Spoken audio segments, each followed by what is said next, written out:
జగన్ వ్యవస్థలన్నీ నాశనం చేయడంతో పాటు దేవాలయాల ప్రతిష్టను దెబ్బతీశారని విద్యుత్ శాఖ మంత్రి గొట్టిపాటి రవికుమార్ ధ్వజమెత్తారు. అపవిత్ర పదార్థాలతో లడ్డును కల్తీ చేసి కోట్లాది మంది హిందువుల మనోభావాలు దెబ్బతీసే విధంగా వైసీపీ ప్రభుత్వం పనిచేసిందన్నారు. తప్పు చేసిన ఏ ఒక్కరూ తప్పించుకోలేరని హెచ్చరించారు. మాజీ మంత్రి దామచర్ల ఆంజనేయులు 17వ వర్ధంతి కార్యక్రమాన్ని ఒంగోలులోని టీటీడీ కార్యాలయంలో నిర్వహించారు. అద్దంకి బస్టాండ్ సెంటర్ వద్ద ఎన్టీఆర్ విగ్రహానికి, దామచర్ల ఆంజనేయులు విగ్రహానికి మంత్రి గొట్టిపాటి రవికుమార్, ఎంపీలు మాగుంట శ్రీనివాసులు రెడ్డి, శ్రీకృష్ణదేవరాయలతో కలిసి ఎమ్మెల్యే జనార్దన్ పూలమాలలు వేసి నివాళులర్పించారు. జగన్ మీద అతను నడిపే పార్టీపైన విశ్వాసం కోల్పోయి నాయకులు వైసీపీని వీడుతున్నారని గొట్టిపాటి రవికుమార్ అన్నారు. లడ్డు గురించి 2 రోజుల నుంచి జరుగుతూ ఉంది.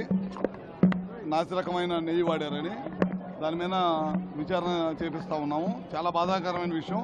ఎందుకంటే కోట్లాది మంది హిందువుల మనోభావాలు దెబ్బతీసే విధంగా గడిచిన ప్రభుత్వం ఈ విధంగా చేసింది.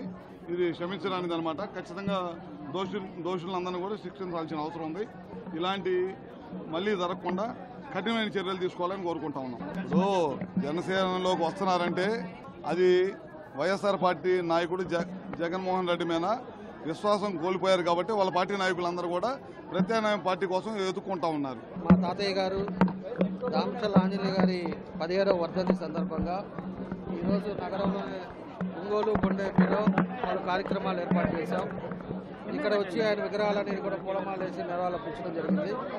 అదేవిధంగా నాయుడుపాలెంలో అన్నదాన కార్యక్రమం, బ్లడ్ డొనేషను, అదేవిధంగా జాబ్ మేళా, ఒక సబ్స్టేషన్ ఇనాగ్రేషను, మళ్ళా ఎన్టీఆర్ స్టాచ్యూ మర్లపాడులో సోరేడిపాలెం మన ఎన్టీఆర్ స్టాచ్యూ ఓపెనింగు, ఇవన్నీ కూడా కార్యక్రమాలు ఏర్పాటు చేశాం.